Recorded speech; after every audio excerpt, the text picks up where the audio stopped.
खबरों के साथ ग्रैंड न्यूज में आपका स्वागत है। नमस्कार, मैं तिलेश्वरी। आगे बढ़ने से पहले आइए देखते हैं आज की हेडलाइंस। केंद्रीय गृह मंत्री अमित शाह ने ली चुनावी जनसभा।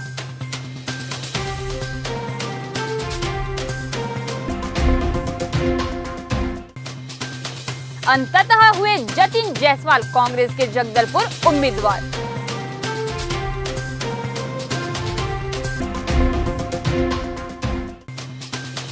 भूपेश बघेल का 2 दिवसीय बस्तर दौरा।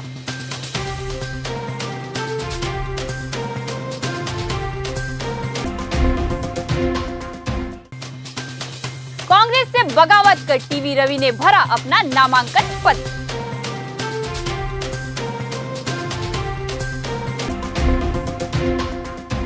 अब खबरें विस्तार से। केंद्रीय गृह मंत्री अमित शाह आज बस्तर के दौरे पर पहुंचे। सर्वप्रथम मां दंतेश्वरी के मंदिर में मत्था टेक पूजा अर्चना कर सीधे आम सभा स्थल लालबाग पहुंचे, जहां हजारों की भीड़ को संबोधित करते हुए भूपेश सरकार को जमकर लताड़ लगाई। भूपेश सरकार को भ्रष्टाचार के मुद्दे पर घेरते हुए कहा कि भूपेश सरकार कांग्रेस का पेटीएम का काम कर रही है, जो यहाँ के भोली भाली जनता का पैसा दिल्ली पहुंचाया करती है। ऐसी भ्रष्टाचारी सरकार को उखाड़ फेंकना है। भूपेश सरकार के भ्रष्टाचार पर चुटकी लेते हुए कहा कि मैंने अपने जीवन में आज तक ऐसी सरकार नहीं देखी जिसने गौ माता के नाम पर गोबर में भी भ्रष्टाचार किया हो। छत्तीसगढ़ की राजनीति में कांग्रेस द्वारा नगरनार स्टील प्लांट के निजीकरण के विषय में भ्रामक प्रचार कर आदिवासियों और बस्तरवासियों को बरगलाया जा रहा है। उन्होंने इस मुद्दे पर रुख क्लियर करते हुए इसे सिरे से नकारते हुए कहा कि बस्तर की संपत्ति बस्तर के लोगों की है, इसका कोई दूसरा मालिक नहीं होगा। साफ और स्पष्ट शब्दों में कहा कि नगरनार स्टील प्लांट का निजीकरण नहीं होगा। और क्या कुछ कहा, आइए सुनते हैं। मैं बस्तर में आया हूं और इतनी बड़ी संख्या में इस बार हमारे छत्तीसगढ़ में 3 दिवाली मनानी है। पहली दिवाली तो दिवाली के त्योहार की मनेगी, दूसरी दिवाली 3 दिसंबर को जब सरकार कमल की बनेगी तब मनानी है, और तीसरी दिवाली जब राम जन्मभूमि पर अयोध्या में जनवरी में प्रभु श्री राम का मंदिर होगा, तब भी राम के नैनीहाल में दिवाली मनेगी। कि नगरनार स्टील प्लांट इसका निजीकरण होगा। मैं आज कहकर जाता हूं, कोई निजीकरण नहीं होना है। इस पर अधिकार मेरे आदिवासी भाइयों बहनों का अधिकार है और किसी का नहीं। किलो चावल फ्री ऑफ कॉस्ट देने का काम भारतीय जनता पार्टी की सरकार। 11 लाख गरीबों को आवास देने का कि कमल फूल की सरकार बनाएंगे क्या? जोर से बोलिए, अंत तक बनाएंगे। भारत माता की, भारत माता की, वंदे। आखिरकार अंततः जगदलपुर के हाई प्रोफाइल सीट का सस्पेंस खत्म हुआ। कांग्रेस ने जारी की अपनी लिस्ट, जिसमें पूर्व महापौर जतिन जायसवाल को अपना अधिकृत उम्मीदवार घोषित किया है। बता दें, पिछले 4 दिनों से भारी कशमकश के बीच अंततः जतिन जायसवाल ने अन्य 3 प्रत्याशियों को पछाड़ते हुए अपने अंदरूनी मुकाबले में बाजी मारी है। उम्मीदवारों पेंच फंसने का पूरा मामला विधायक रेखचंद जैन, पूर्व अध्यक्ष राजीव शर्मा, कांग्रेस महापौर मलकित सिंह गेंदू, जतिन जायसवाल के बीच थी। राजनीतिक पंडितों का कहना है कि टीएस सिंहदेव के खासम खास माने जाने वाले जतिन जायसवाल के पक्ष में बाबा का हठ योग काम आया होगा।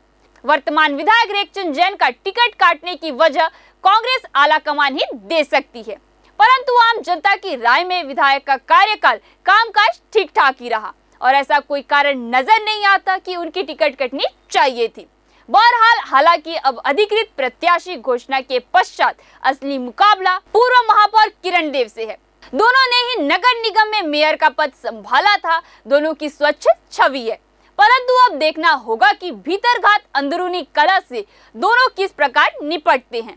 कांग्रेस की अधिकृत लिस्ट जारी होने पर सभी ने आश्चर्य व्यक्त किया और कहा, राजनीति में कभी भी कुछ भी हो सकता है, यही तो राज और नीति है। फिलहाल राजनीतिक सरगर्मियां तेज हैं। अब जगदलपुर विधानसभा में एक दिलचस्प कांटे का मुकाबला होने की संभावना है। संभागीय मुख्यालय की सीट है। कांग्रेस पार्टी किसी प्रकार का रिस्क नहीं लेना चाहती, इसलिए थोड़ा समय लगा मंथन में, लेकिन हर कार्यकर्ता का एक अधिकार है। सभी ने आवेदन किया था, आलाकमान ने जिसको भी उपयुक्त समझा उन्हें टिकट दिया, तो मैं कोशिश करूंगा कि उनकी उम्मीदों पे खरा हो। मुख्यमंत्री भूपेश बघेल का जगदलपुर आगमन। कका बस्तर में छविंद्र कर्मा, चंदन कश्यप के लिए वोट मांगेंगे। भूपेश बघेल का 2 दिवसीय बस्तर दौरा है। छत्तीसगढ़ में होने वाले विधानसभा चुनाव को लेकर हल्के ठंड के साथ गर्मियां तेज हो गई है। कांग्रेस के अब तक 83 प्रत्याशियों के टिकट बंटवारे को निपटा लिया है। अब रुख सभाओं को लेकर है। बस्तर की 12 विधानसभाओं के प्रचार प्रसार का रूट भी लगभग बना लिया है। इसी के तहत मुख्यमंत्री भूपेश बघेल दंतेश्वरी की धरा से चुनावी बिगुल बजाने को 2 दिवसीय बस्तर दौरे पर रहेंगे।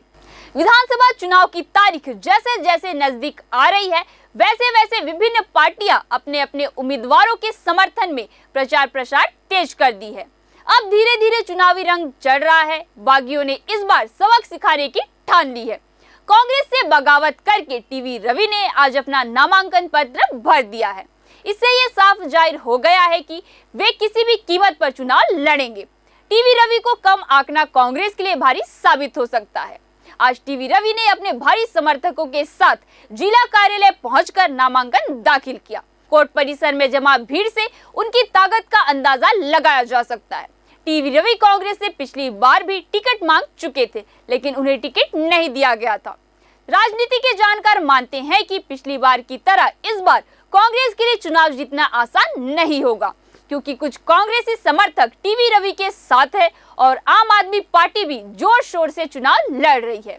कुछ नहीं, अपने कार्यकर्ता आए हैं, आज नामांकन दाखिल किया है मैंने, बस इतना ही है। समय है वो आपके सवाल का जवाब देने के लिए, चूंकि चुनाव की प्रक्रिया तो अभी चालू हुई है। जीतने के बाद हम क्या करने वाले हैं, जनता के हम चूंकि पंच से सरपंच से लेकर जिला पंचायत सदस्य तक चुनाव लड़े हैं, अलग अलग क्षेत्र में सहकारिता में भी चुनाव लड़े हैं, तो हमको मालूम है जनता के अनुरूप क्या काम करना चाहिए और उनसे पूछ के ही क्षेत्र के बारे में, क्षेत्र के विकास के बारे में काम करेंगे।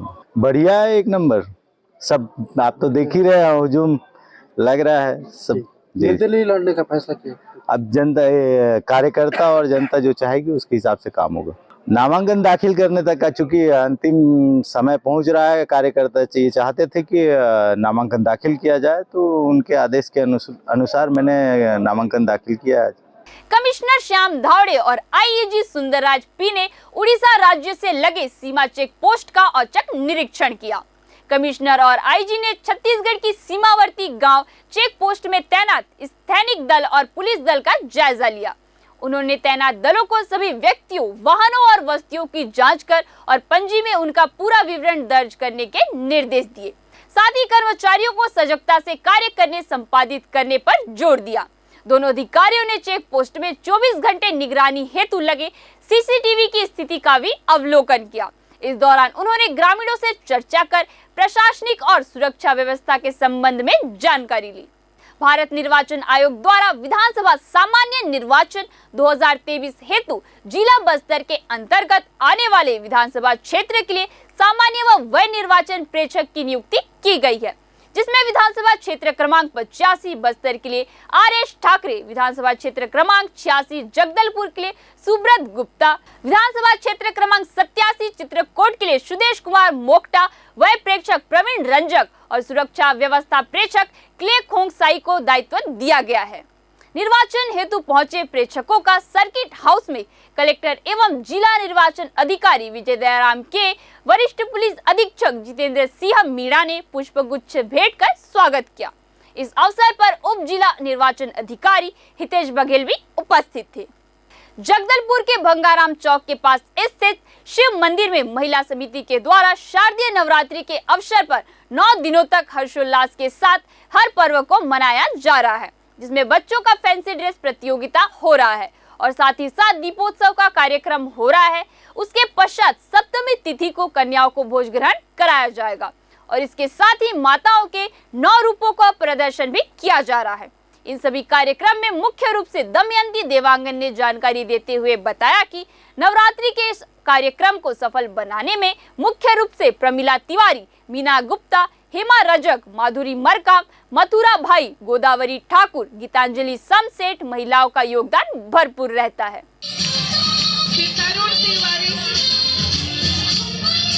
छोटे छोटे बाल, छोटा सो मेरो मदन गोपाल, छोटा सो मेरो मदन गोपाल। हसरते शिखरि शिरोमणि कुंदहि जय जय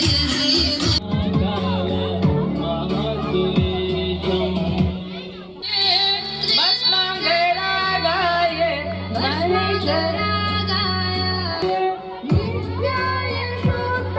मैं यहाँ महिला की संरक्षक हूँ। हमारा महिला शिव मंदिर समिति है, उसके अध्यक्ष शिव मंदिर का जो हमारे बाबा के शिव मंदिर के निर्माण के लिए हमने बहुत कोशिश करके अभी इसके स्थापना के लिए हमने बहुत कोशिश किया और अभी ऐसा पल आ गया है कि बाबा जल्दी ही अपने मंदिर में प्रवेश करने वाले हैं और अभी शारदीय नवरात्र चल रहा है। तो उस नवरात्र के उपलक्ष्य में हमने सोचा हम पूरे महिला भंगाराम शिव मंदिर महिला की समिति की जितनी भी महिलाएं हैं, हम सब ने सोचा कि यहाँ पर बाबा का आंगन सूना नहीं होना चाहिए। तो हमने 9 दिन पूरा आयोजन करने के लिए 9 दिन जो है आयोजन इस प्रकार है। गरबा होगा, रोज गरबा होगा यहाँ और बच्चों का डांस होगा, फैंसी ड्रेस है और बहुत सारे ऐसे कार्यक्रम हैं। फिर 7वें दिन सप्तमी के दिन कन्या पूजा का आयोजन किया गया है, विशाल भंडारे का आयोजन किया गया है। तो मैं सभी भक्तजनों से अनुरोध करूंगी कि भंगाराम शिव मंदिर में आएँ और जो अभी नवरात्रि में शारदीय नवरात्र चल रहा है, माता और पिता हमारे दोनों यहाँ विराजित हैं, तो उनके साथ उनके सानिध्य में बैठकर गरबा रास करें और पूरे प्रोग्राम में बच्चों के सहित आएँ और अपनी भागीदारी सुनिश्चित करें। पुलिस को सूचना मिला कि आरटीओ नाका धनपुंजी रोड के पास एक व्यक्ति अपने आधिपत्य के बैग में अवैध मादक पदार्थ गांजा रखकर परिवहन करने के उद्देश्य से वाहन का इंतजार कर रहा है कि सूचना पर पुलिस टीम गठित कर कार्रवाई हेतु रवाना किया गया था। उक्त टीम के द्वारा ग्राम धनपुंजी आरटीओ नाका के पास पहुंचकर घेराबंदी कर एक व्यक्ति को पकड़ा गया। आरोपी के कब्जे से कुल 10 किलो 410 ग्राम मादक पदार्थ गांजा कीमत 1,04,100 रुपए एवं नकदी रकम 1,500 रुपए बरामद कर जब्त किया गया। आरोपी का कृत्य अपराध धारा 20 का एनडीपीएस एक्ट का पाए जाने से आरोपी को गिरफ्तार कर न्यायिक रिमांड पर माननीय न्यायालय रवाना किया गया। मैत्री संघ गली में मैत्री संघ युवा गणेश उत्सव समिति के द्वारा गणेश प्रतिमा स्थापित किया गया था। इसमें गणेश जी की प्रतिमा के सामने पंडाल में दान पेटी रखा था। 27 सितंबर 2023 को सुबह 8 बजे देखे तो गणेश पंडाल में नकदी रकम दान पेटी सहित किसी अज्ञात चोर द्वारा चोरी कर ले जाया गया था। दौरान पूछताछ व साक्ष्य संकलन के आधार पर संदिग्ध व्यक्ति की पहचान कर पूछताछ करने पर अपना नाम बबलू बघेल निवासी नया मुंडा जगदलपुर का होना बताया तथा घटना दिनांक को गणेश पंडाल में रखे दान पेटी में रखे नकदी रकम को चोरी कर उसमें रखा हुआ रकम 9,500 रुपए में से 2,500 रुपए को खर्च करना स्वीकार किया। आरोपी से नगद रकम 7,000 रुपए को बरामद कर विधिवत गिरफ्तार किया गया, जिसे न्यायिक रिमांड पर न्यायालय रवाना किया गया है। ग्रैंड न्यूज में आज के लिए बस इतना ही। आपसे फिर मुलाकात होगी नई ताजा तरीन खबरों के साथ। तब तक के लिए हमें दीजिए इजाजत। नमस्कार।